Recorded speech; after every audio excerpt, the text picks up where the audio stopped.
Discuss करते हैं जी आज की कैंडल को। कैंडल में 2 चीज़ें बड़ी इंपॉर्टेंट, एक तो जो कल मैंने आपसे गुज़ारिश की थी, वो ये थी कि मार्केट जो है उसने अपनी क्लोजिंग दी थी इस रेजिस्टेंस से नीचे।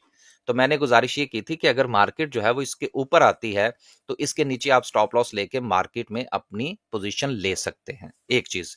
दूसरी चीज़ ये है कि अगर आप छोटे टाइम फ्रेम के ऊपर देखें तो मार्केट आपको एक छोटा-सा ट्रेंड बनाती हुई नज़र आ रही है। मार्केट अपना एक हाई बनाती है, फिर एक लो बनाती है, फिर एक हाई बनाती है, फिर एक लो बनाती है, फिर एक अपना एक हाई बनाने जा रही।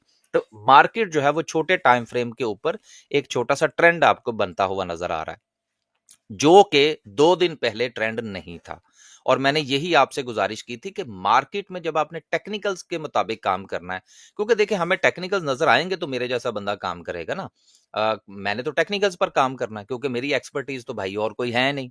मैं तो टेक्निकल्स थोड़ा बहुत अल्लाह की ज़ात के फ़ज़ल व करम से सीख रखा है। तो मुझे तो टेक्निकल्स पे मार्केट नज़र आएगी तो मैं काम करूँगा। तो मार्केट इस वक़्त आपको हायर हाइज़ और हायर लोज़ जो है वो बनाती हुई नज़र आ रही है। मार्केट के पास ये जो इसकी रेजिस्टेंस है, जहाँ से मार्केट गिरी थी और प्रॉफिट टेकिंग हमने हमने देखी थी, वो मार्केट के पास एक स्ट्रॉन्ग रेजिस्टेंस ज़रूर हो सकती है। वहाँ पर आपको भी प्रॉफिट टेकिंग ज़रूर कल करनी चाहिए। पहले सेशन में प्रॉफिट टेकिंग ज़रूर करनी चाहिए। हाँ, अगर आप दूसरे सेशन में बाय बैक करना चाहें तो वो भी आपके पास एक अपॉर्च्युनिटी मौजूद होगी। तो इस वक़्त मार्केट बहरहाल एक छोटे टाइम फ्रेम में आपको हायर हाइज़ और हायर लोज़ जो है वो बनाती हुई नज़र आ रही है।